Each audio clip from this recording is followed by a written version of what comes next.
वापस स्वागत है आप सबका। मैं Vivek Bindra, motivational speaker, leadership consultant और बिजनेस कोच। पीछे आपने अमूल के केस स्टडी की बहुत डिमांड कर दी थी, नीचे सैकड़ों लोगों ने कमेंट में लिख दिया था।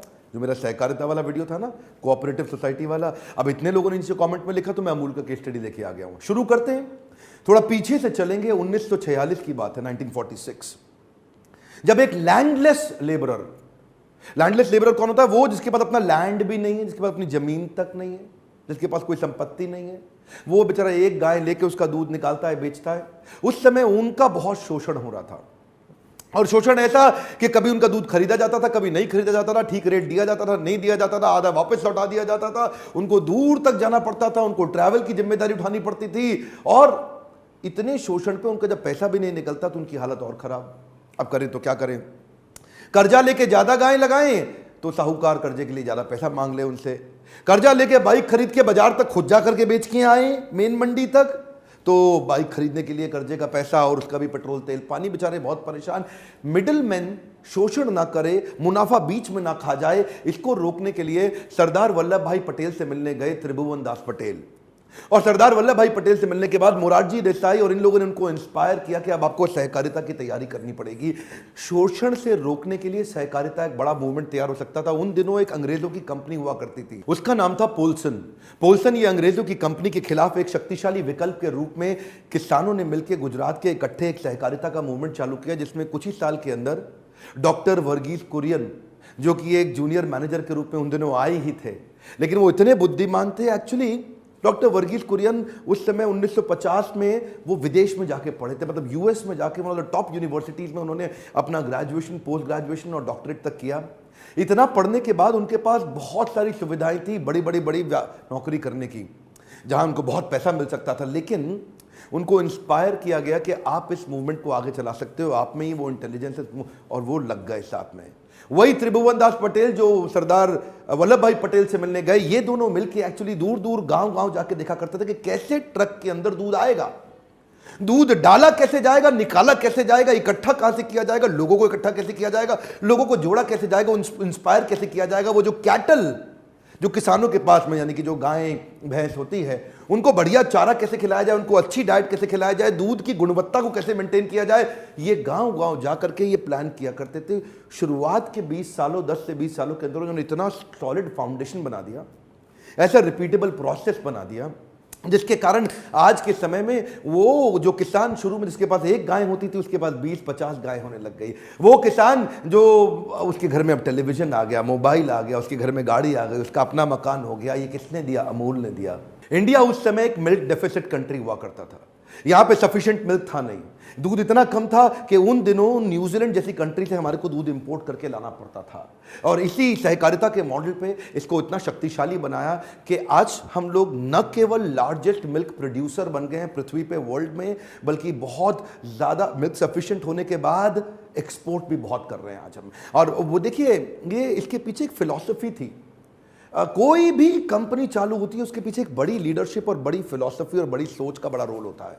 डॉक्टर वर्गीस कुरियन का फिलॉसफी क्या था?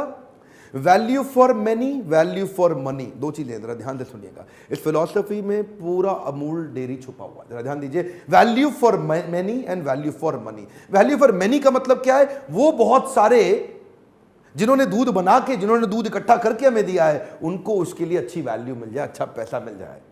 तो आज सबसे ज्यादा पैसा अगर किसान को कोई दूध का दे रहा है तो वो अमूल है। और वैल्यू फॉर मनी, यानी कि आप जो वीडियो देख रहे हैं ना, कंज्यूमर जो दूध पीते हैं ना, अमूल दूध पीता है इंडिया। आज आप दूध पीते हैं अमूल का, तो आपको वैल्यू फॉर मनी मिल रहा है। क्या मतलब? बहुत महंगा नहीं पड़ रहा आपको, तो उसको भी पैसा बढ़िया मिल रहा है और आपको भी प्रोडक्ट बढ़िया दाम में मिल रहा है। ये वैल्यू फॉर मनी और वैल्यू फॉर मनी, ये शुरू से ही इन्होंने सोचा कि हमको कुछ नहीं चाहिए। देखिए, आर.एस. सोडी जो उनके अब इस समय मैनेजिंग डायरेक्टर हैं, पिछले 6-7 साल से जिन्होंने कंपनी को नेक्स्ट लेवल पे लेके गए, डॉक्टर वर्गीस कुरियन की तो दुनिया तारीफ कर रही है। मैं आज आर.एस. सोडी की बात भी करूंगा, वो नेक्स्ट लीडरशिप इन पाइपलाइन, जिन्होंने 32 साल डॉक्टर कुरियन के साथ काम किया है।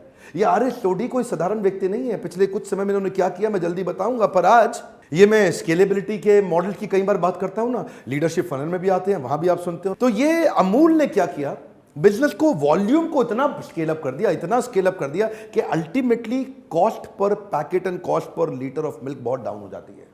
और ये मैक्सिमम बेनिफिट किसान को देते हैं। जरा सुनिएगा ध्यान से। जब ये दूध को प्रोक्योर करते हैं, प्रोक्योर करने के बाद उसको प्रोसेस करते हैं, प्रोसेस करने के बाद उसको पैकेज करते हैं। 3 स्टेप है, समझ रहे हैं? दूध को प्रोक्योर किया, लेके आए किसान से, उसको प्रोसेस किया और बाद में उसको पैकेज करके दूध के पैकेट के अंदर 1 लीटर के आपके घर पे भेज दिया। ये कहते हैं कि जी दूध का प्रोक्योर करना, उसको प्रोसेस करना और पैकेज करने में 15% मेरी कॉस्ट आ जाती है। ठीक है जी, बिल्कुल ठीक है। इतने बड़े प्लांट लेंगे, इतनी मैन पावर है, इतना अरेंजमेंट हो रहा है, तो आपकी 15% कॉस्ट उसमें चली गई। पर अब सुनिए कमाल की बात, गेम चेंजर क्या है। ये कैसे सहकारिता के मॉडल पे जो किसानों की अपनी कंपनी है अमूल, ये किसी की कंपनी नहीं, किसानों की कंपनी है अमूल, समझ रहे हैं मेरी बात? किसानों की अपनी कंपनी ने बड़े बड़े मल्टीनेशनल कॉर्पोरेशन को टक्कर कैसे दिया, सुनेंगे? आज डिस्ट्रीब्यूशन नेटवर्क में किसी भी एफएमसीजी का 15% का मार्जिन लगी जाता है, वो कॉस्ट लगी जाती है।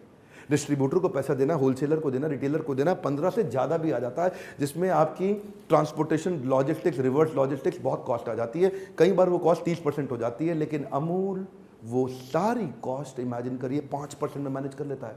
कितने में? 5% में। तो प्रोक्योरमेंट, प्रोसेसिंग, पैकेजिंग 15% और डिस्ट्रीब्यूशन नेटवर्क 5%, बाकी 80% किसका? ये किसान को दे देते हैं पूरा 80%। एक बार और सुनिए, कम ऑन, क्या क्या पहली बार, इसको बोलते हैं सहकारिता का मॉडल। 80% पैसा किसान अपने घर में ले जाता है और वॉल्यूम इतना बड़ा कर दिया, अपना काम 20% में कर लेते हैं, किसी को प्रॉफिट नहीं, जो कि प्रॉफिट सारा का सारा किसान में बांटते जाओ। सहकारिता की ताकत। अच्छा, 1947 में ये जो 300 लीटर से चालू हुई कंपनी आज 3 करोड़ लीटर दूध बेच रही है। उस समय 300 लीटर दूध था 1947 में, 2017 में 3 करोड़ लीटर हो गया। पर ध्यान दीजिए, ये अमूल जो इतनी बड़ी है, इसका नाम अमूल पड़ा कैसे? एक दिन doctor Varghese Kurien early 1950s में सोच रहे थे कंपनी का नाम क्या रखें, इसको हम इतना ज़्यादा ब्रांड करना चाहते हैं। एक्चुअली उस समय डॉक्टर कुरियन के माइंड में था कि मैं इंटरनेशनल एजेंसी से पैसा प्रोक्योर कर लूँ। वो फंड चाहते थे कुछ इंटरनेशनल ऑर्गेनाइजेशन से, तो उनको लाना चाह रहे थे। उससे पहले उसकी ब्रांडिंग और पोजिशनिंग प्रॉपर्ली करना चाहते थे, तो सोच रहे थे कई इंटरनेशनल मल्टीनेशनल नाम कुछ सोचने का प्रयास कर रहे थे। तभी उनका जो केमिस्ट था ना, वो उनको बोला आपकी कंपनी का नाम क्या है? आनंद मिल्क यूनियन लिमिटेड, AMUL, आनंद मिल्क यूनियन लिमिटेड। ऐसा करते हैं ना, इसको एक एब्रीवेशन बना लेते हैं, इसको अमूल कर देते हैं।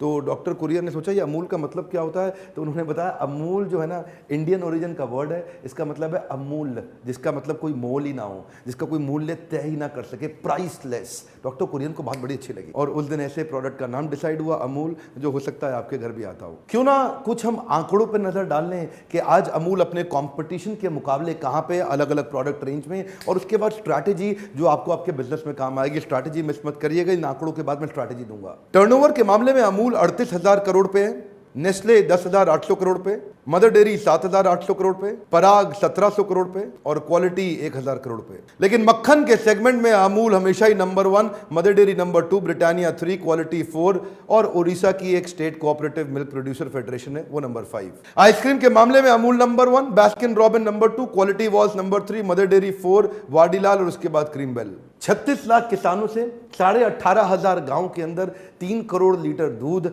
38,000 करोड़ का turnover, massive business volume build कर दिया। अब आपके काम के लिए क्या है? आपके काम के लिए एक्सपेंशन की कुछ स्ट्रैटेजीज को समझिए। ये 3 लेवल पे काम करते हैं, पहले विलेज लेवल पे, फिर डिस्ट्रिक्ट लेवल पे, फिर स्टेट लेवल पे। विलेज लेवल पे ये जाकर के प्रोड्यूसर से मिल्क प्रोक्योर करते हैं, जैसे किसान है वो उनको दूध देता है, तो विलेज लेवल पे ला करके वो अपने दूध देता है, क्योंकि ये विलेज लेवल तक पहुंच चुके हैं। वहां से लेने के बाद उसको कुछ प्रोसेस करके कुछ दूध तो वहीं पे आसपास बांट दिया लोगों को, और कुछ को विलेज लेवल से ऊपर डिस्ट्रिक्ट लेवल पे ले गए। डिस्ट्रिक्ट लेवल पे ले जाने के बाद फर्दर प्रोसेसिंग और प्रोडक्ट लाइन उसमें से बना लेते हैं, तो कुछ तो आसपास डिस्ट्रिक्ट में बेच दिया उसको, और कुछ फिर आगे स्टेट लेवल पे पहुंचा दिया उसी दूध को। और स्टेट लेवल पे पहुंचने के बाद बाकी सारी जिम्मेदारी आ जाती हैं, जैसे कि उससे सेकेंडरी और टर्शरी प्रोडक्ट्स बनाने की तैयारी करना, जैसे उससे मक्खन पनीर बनाना, चीज़ बनाना, उसका आइसक्रीम बनाना, वो सब काम करना, उसकी ब्रांडिंग करना, उसका प्रमोशन करना, डिस्ट्रीब्यूशन नेटवर्क तक पहुंचाना, उस दूध को घर घर तक पहुंचाना। ये हो गया सारा बाद में स्टेट लेवल पे। अलग अलग 3 लेवल पे यूनियंस फॉर्म करके उनको सहकारिता के मॉडल से तेजी से एक्सपैंड किया। अच्छा, ये कच्चा पक्का काम नहीं है। प्रोक्योरमेंट में मेरा मन है बहुत डिटेल में बताऊं, थोड़ा शॉर्ट में तो जरूर बताऊंगा। प्रोक्योरमेंट के प्रोसेस में इलेक्ट्रॉनिक फैट टेस्टिंग मशीन जिन्होंने विलेज लेवल तक लगा दी हैं। अब एक किसान आता है, दूध लेके आता है, तो उसके वॉल्यूम को लेकर के, फैट के कंटेंट के हिसाब से, उसकी क्वालिटी और क्वांटिटी के हिसाब से उसके दूध को नाप लिया जाता है, माप लिया जाता है, उसको एक प्लास्टिक का आइडेंटिटी टोकन दे दिया जाता है, जिससे वो नेक्स्ट काउंटर पर जाता है, पीछे से मशीन से टेस्ट होकर उसको रिजल्ट मिल जाता है। उस टोकन के हिसाब से पता लग जाता है कि उसकी दूध की क्या वैल्यू है, और उसको तुरंत वहीं के वहीं पैसा मिल जाता है। सिस्टम बिल्कुल सिस्टमैटिक बना दिया है, प्रोसेस ओरिएंटेड, ताकि स्पीड बनी रहे। वैसे तो अमूल के नाम से डॉक्टर वर्गीस कुरियन का नाम आना ही स्वाभाविक है। उनकी लीडरशिप बहुत लंबी चौड़ी, गहरी और बड़ी सफल रही। ऑफ कोर्स उनको श्वेत क्रांति का पिता माना गया। He is considered as father of white revolution, father of the dairy movement in our country. उन्होंने लोगों को इंस्पायर किया कि आपको भी गाय पालनी चाहिए और इस बिजनेस के अंदर एंटर करना चाहिए। पढ़ाई लिखाई तो ठीक है, लेकिन इस बिजनेस पे जरूर फोकस करें। लेकिन बात यहां नहीं रुकी। असली जे कर तो अब आया है, जब आर एस सोडी आए हैं, जिनके बारे में ज्यादा लोग बात नहीं करते। वो चुपचाप पीछे बैठ के अपना काम कर रहे थे। 32 साल तो उन्होंने डॉक्टर वर्गीस कुरियन के साथ काम किया। आज वो कंपनी के एमडी हो गए। 3 जगह उन्होंने भयंकर काम किया इस कंपनी के अंदर। पिछले 7 साल के अंदर कंपनी ने बड़ी मैसिव ग्रोथ ली है। 3 जगह काम किया। पहला, इन्होंने एक्सपेंशन कर दिया प्रोक्योरमेंट में। कहते हैं दूध जहां से मिल सकता है ले लो, बढ़िया क्वालिटी का दूध लेने का प्रोसेस बना दिया। हर जगह से दूध लो। गुजरात के अंदर प्रोक्योरमेंट बढ़ा दो, स्वराष्ट्र तक चले जाओ, गुजरात के बाहर भी चले जाओ, अलग अलग स्टेट में चले गए प्रोक्योरमेंट बढ़ाने के लिए। दूसरा, उसकी प्रोसेसिंग की कैपेसिटी को एक्सपैंड कर दो। जितनी जल्दी प्रोक्योर करेंगे उतनी जल्दी उससे अलग अलग प्रोडक्ट तैयार करेंगे, अलग अलग प्रोडक्ट तैयार करेंगे। तो 50 तरह के इन्होंने प्रोडक्ट और ऐड कर दिए पिछले 7 सालों के अंदर। सुनिए ध्यान से, कम ऑन। अमूल ने 50 नए प्रोडक्ट लाइन बिल्ड कर दिए, जिसके कारण उनका टॉप लाइन जो रेवेन्यू होता है ना, सेल्स, जितने ज्यादा बढ़िया quality high selling product build हो जाए, उतना ज्यादा रेवेन्यू बढ़ना शुरू होता है। क्योंकि जितनी बड़ा जाल उतनी ज्यादा मछली। One more time, come on, ध्यान सुनिए सुनिए। मछुआरा बड़ा एक्सपर्ट तब होता है जब जितना बड़ा जाल डाले उतनी सारी मछली फंस जाती है। लेकिन जाल वही होना चाहिए जिसमें छेद ना हो, तो प्रोडक्ट वही हो जो बड़े काम का हो। ऐसे प्रोडक्ट लाइन उन्होंने ऐड कर दिए। पिछले 7 सालों में फार्मर की इनकम को उन्होंने 4 गुना बढ़वा दिया। मिल्क प्रोक्योरमेंट के प्राइस को 2 गुना बढ़ा दिया। टर्नओवर को 238% बढ़ा दिया। नए प्रोडक्ट तो 50 लाई दिए, गुजरात के अंदर भी, गुजरात के बाहर भी। तो मैंने बताई आपको 2 बातें। एक के दूध को प्रोक्योर ज्यादा किया, और दूसरा दूध को प्रोसेस बहुत तेज किया। तीसरा जो एक्सपेंशन किया इन्होंने डिस्ट्रीब्यूशन में किया। बोला यार दूध बना लिया, ले आए, इससे प्रोडक्ट भी तैयार कर लिया, अब बेचने पे साथ साथ काम करना पड़ेगा। अपने रिटेल काउंटर देश भर में बढ़ा दिए, अपने डिस्ट्रीब्यूटर होलसेलर देश भर में बढ़ा दिए। किसी प्रकार से उन स्टेट्स में जाओ जहां मेरा मार्केट शेयर लो है। जिधर जिधर ये लो थे, ये वहां भी घुसते चले जा रहे हैं, घुसते चले जा रहे हैं। आप ऑलरेडी ये इस समय 38,000 करोड़ पे, अगले 3 साल के अंदर 50,000 करोड़ का नंबर पार करना चाहते हैं। एक तो फर्स्ट मूवर एडवांटेज, और दूसरा फास्ट मूवर भी भयंकर। अच्छा, खर्चा ज्यादा ना लग जाए ना, तो शुरू से इन्होंने क्या कहा कि variety of product line build करो, variety styles of product line build करो, वैरायटी सेगमेंट के लिए प्रोडक्ट बिल्ड करो, लेकिन ब्रांड यूनिफॉर्म अम्ब्रेला रखो। कम ऑन, क्या मतलब हुआ? कुछ भी खरीद लो, आइसक्रीम खरीदो, मक्खन खरीदो, दूध खरीदो, दही खरीदो, छाछ खरीदो, रहेगा अमूल। नाम अलग अलग नहीं है। कम ऑन, ये इससे फायदा क्या है इनको? प्रमोशन केवल एक ब्रांड की करनी पड़ती है, यानी कि अमूल, और प्रोडक्ट लाइन उसमें सारे बिकते हैं, जिससे मिल जाता है रब ऑफ इफेक्ट। कोई ज्यादा बिकता है, कोई कम बिकता है। जो नहीं भी बिकता है, अमूल के नाम पे बिकना शुरू हो जाता है, क्योंकि अमूल का ट्रस्ट हो गया। क्या कहते हैं? The taste of India. चाहे अमूल का स्प्रेड रेंज ले लो, या उसकी कोई ड्रिंक ले लो, उसका कोई दूध ले लो, प्रो मिल्क ले लो, चीज ले लो, या कुकिंग की रेंज ले लो, अमूल का दही देख लो, या मिठाई देख लो, आइसक्रीम देख लो, या चॉकलेट देख लो। पैसे कम थे, बहुत ज्यादा थे नहीं, मार्जिन बहुत ज्यादा रखा नहीं, तो उन्होंने स्ट्रैटेजी बड़ी अच्छी रखी। स्ट्रैटेजी क्या है इनकी? प्रोडक्ट कितनी भी तरह के बिल्ड करो, पर ब्रांड एक ही। क्या मतलब? ब्रांड एक ही। इसको बोलते हैं अम्ब्रेला ब्रांडिंग, अमूल की ब्रांडिंग। अमूल के अंदर ही चलेंगे सारे प्रोडक्ट लाइन। आपको ब्रांडिंग केवल अमूल की करनी पड़ेगी, यानी कि जब भी एडवर्टीजमेंट की कॉस्ट आएगी, प्रिंट की एडवर्टीजमेंट हो, टीवी की एडवर्टीजमेंट हो, आउटडोर की एडवर्टीजमेंट हो, फेसबुक सोशल मीडिया पे हो, किसी भी प्रकार की एड ले लो, एड केवल अमूल की करनी है। और वो जो अमूल की जो अमूल गर्ल है ना, वो अमूल गर्ल ने वर्ल्ड रिकॉर्ड बना दिया for longest year of longest run campaign ever happened on the planet earth. क्या मतलब? वो अमूल गर्ल सालों साल चलती आ रही है, पर वो पता है आउटडेटेड क्यों नहीं हुई? इसलिए नहीं हुई बिकॉज शी हैज मेंटेन्ड, और the brand identity has maintained to showcase the reflection mirror of contemporary society. ये reflection mirror of contemporary society का अर्थ क्या हुआ? कि वो बात तभी वही करती है जो बात समाज में चल रही हो। वो क्या करेगी? बजरंगी भाईजान मूवी आएगी तो बोलेगी बटरंगी भाईजान। वो गाना आएगा बदतमीज दिल, बदतमीज दिल, बदतमीज दिल, बदतमीज दिल, माने ना बटरमीज दिल, बटरमीज दिल।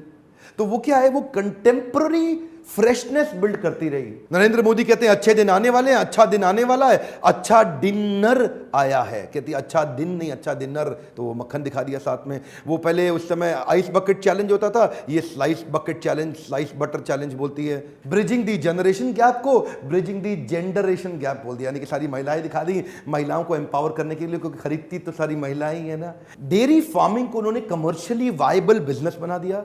आज नेक्स्ट जनरेशन, आज की जनरेशन जो है, गाय का गोबर उठाने में, गाय का दूध निकालने में, गाय का मूत्र साफ करने में तैयार नहीं है, लेकिन इन्होंने ये करके दिखाया कि आज की जनरेशन को भी टिका लिया, उनको भी रोक लिया। ये नहीं कि बूढ़े बूढ़े दादाजी को दूध निकाल रहे हो, आज के जमाने के लड़के भी करने को तैयार, उनको पता है 40-50 हजार रुपए महीना से बच जाएगा। उधर त्रिपुरा के मुख्यमंत्री ने एक बयान दिया था बेरोजगारी के विषय में। हालांकि मैं राजनीति की चर्चा करता नहीं, पर छोटा सा एग्जाम्पल दे रहा हूं। बेरोजगारी पर उन्होंने क्या कहा, अरे भाई गाय पाल लो, हमारे देश के यूथ लोगों को गाय पाल करके उसका दूध बेच करके काम चला लेना चाहिए, उससे भी काम तो चल जाता है। उधर भाई साहब आपको पता है राजदीप सरदेसाई गाय वाय की बात पे तो बुरा मान जाते हैं, उन्होंने को ट्वीट निकाल दिया जी कि लेफ्ट वाले अच्छे थे, अब ये आ गए। मैं जरा उनकी ट्वीट की चर्चा नहीं करूंगा, लेकिन आरएस सोढी जो एमडी है अमूल के, इन्होंने उनको उखाड़ दिया।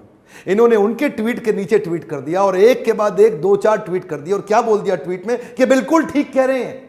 त्रिपुरा के मुख्यमंत्री ने तो बड़ी समझदारी की बात करी कि त्रिपुरा मिल्क डेफिसिट स्टेट है, करोड़ों रुपया खर्च करता है बाहर से दूध लाने में। 50 रुपए लीटर दूध, 55 रुपए लीटर दूध त्रिपुरा में बिक रहा है। अगर वहां का आदमी, अगर कुछ गायें रख ले वहां का लड़का, तो वो 5-7 लाख से लेकर 10-12 लाख रुपए तक साल का आराम से कमा जाएगा। इसमें कौन सी बड़ी बात है, ये तो करना ही चाहिए, बड़ा कमर्शियली वायबल बिजनेस है। और तो और उन्होंने एक